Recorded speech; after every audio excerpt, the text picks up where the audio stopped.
pakak le juga. Ale mulak mandi sauna dia yang gede izin. Le my husband. Nak tegar le.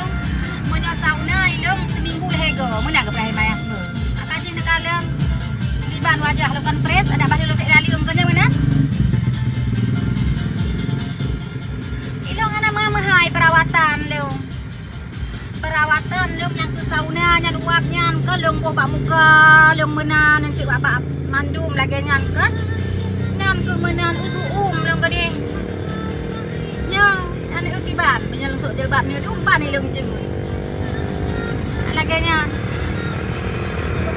mai long menengoro long nak kadang rencana long new nya long new Honda saknyo tu bang kepegah le my husband long hang gebi Honda sebab peng lo tak ada kagak tu ke perawatan lo mak sauna long ja ti uro mang dah ribe kan